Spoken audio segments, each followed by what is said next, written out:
Peace, peace. What's up, family? It's your boy, D'Angelo Bravo. I was just sitting here, got my little candle lit, got the keys over there, and I was just really just sitting here, just meditating and just thinking about some things. And one in particular, I was thinking about toxic masculinity and very feminine energy. I was thinking about those two energies, the very feminine and the toxic energy.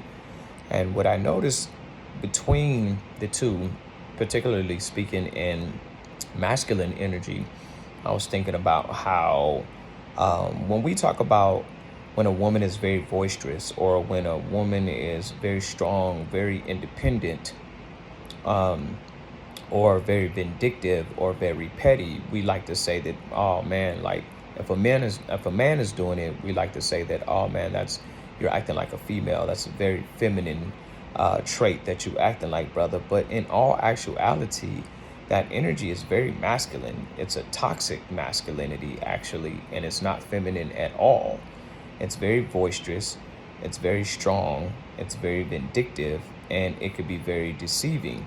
That's a trait in masculinity that has helped the men in survival mode throughout the ages, whether they needed to be vindictive because they needed to get back at the enemy, or they needed to be petty, sarcastic, boisterous, the way they needed to be manipulative to maybe move their way into the enemy's camp, to be a friend, an enemy, or whatever the case may be. But it's an energy that is very, very much so masculine in its essence, and it's not feminine at all. Just because it's coming from a feminine vessel doesn't necessarily mean that it is a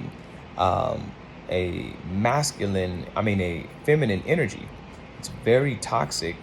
It can be anyway, and it's very masculine in its overall essence. It has absolutely nothing to do with being a female, because feminine energy is the complete opposite of that. Feminine energy is very loving. It's very low voiceless, boisterous. It's very peaceful.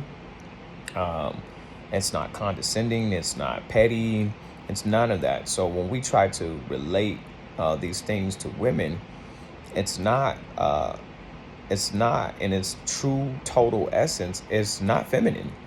It's to say these things about a woman when we're calling her, oh man, or when we say that a man, oh, look at you yelling back, what a woman, or you're being petty like a woman, and you're saying that's very feminine. And all actuality, no, it's not. It's very masculine, you know what I'm saying, in its totality. So we have to be careful with that. What we do see with men today, especially melanated men, we see very, very feminine men, you know what I'm saying, effeminate men, and it's pushed in the community of mostly melanated people, and you see that, and that's in that. You want to talk about what's feminine? That's feminine energy. It's very, very feminine, and it's not loud. It's not portrayed in a way that's deceiving or a slick tongue. You know what I mean? It's a very feminine energy, and it takes over the mind and the body. And you can see it in hand gestures. You can see it in voice. They hear it in the voice, facial expressions, all of that stuff. So there's really no gray area. You have this very feminine energy, which you see in most melanated men today, especially portrayed all over the television screen. And then you have the same thing with the women, very masculine, very strong, very independent. And so what you're seeing right now is this shift of like one of the genders or the sexes is taking on a trait of the opposite gender. And so what's going on is that you're seeing both men and women not creating a balance within themselves. You see them both either very overly masculine, which I totally see today. You see men and women very, very overly masculine, and there's no balance in the femininity or the masculine. I would see women very strong, very boisterous.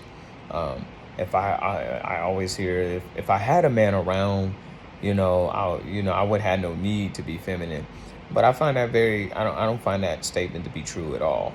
Because there's no balance there. Like at the end of the day, like you don't need to like have someone around for you to be able to create this balance in your life. And once again, that's people always putting something on someone else that they're not doing. And I said that in my last video. It's always this, it's always someone else's fault. It's never you looking at yourself saying that, man, there's something that I need to create within myself. And same thing with the men. If these women were more in the kitchen, if they were more like soft spoken, I would become more, what I'm saying, of what they need from me.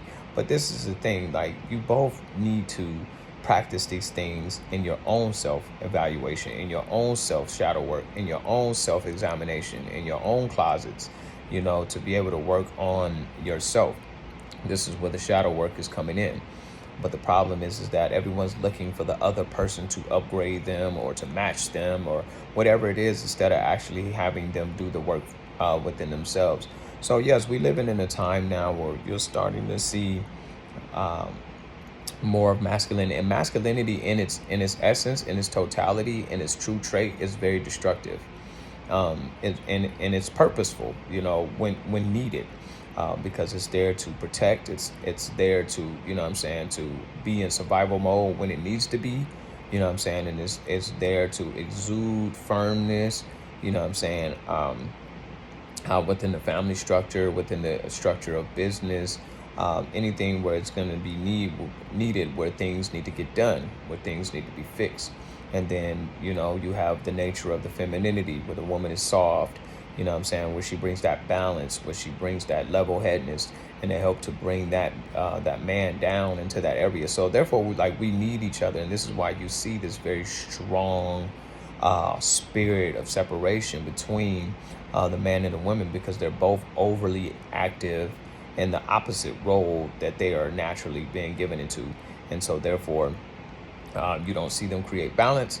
And so therefore, this is why you see a lot of the head bumping.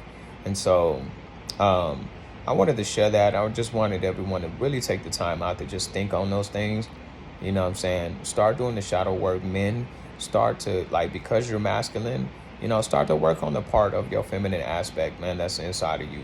Learn to be a little bit more loving, being a little bit more affectionate, hugging her when she needs to be hugged. What I'm saying? Telling her, of course, I'm sure a lot of you brothers be telling your woman that you love her and stuff like that, but learn to, when you don't want to be that way, to actually exercise it. It's easy when you want to give that love and that affection, but about those times when you don't really want to give any of that energy off, and when she actually needs it, what I'm saying, you give it off. And women, the same thing, being able to give off that nurturing energy when you know that masculinity is being brought to the table, and you feel like you want to be masculine, you want to match his energy, and you want to be like, well, I ain't doing that, what I'm saying, or I ain't saying that, operating your femininity, who you naturally were created to be, what I'm saying, and humbling yourself to say, even though I don't necessarily agree or like this, I just want to be able to bring that balance to him, to bring him down. This is how we are to operate with each other. And this is why you're seeing a lot of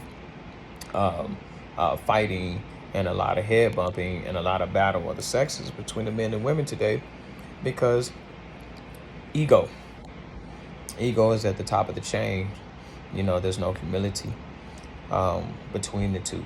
And so exercise humility, start doing the shadow work, and start operating in your opposite pole, and start being able to create balance between what you are already naturally and the other trait that's inside of you, so that you can operate on both sides.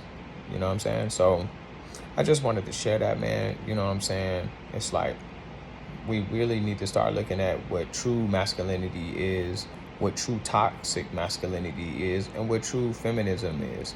Once we start seeing that we are spirits inside of bodies and we are not this flesh, what I'm saying, we'll start to be able to see that we are an actual drop of the sun supreme creator, and that we too are the same as our Creator, and we start walking and creating and living in that essence of being a god or a goddess, I'm telling you, you'll start seeing people in the flesh a totally different way.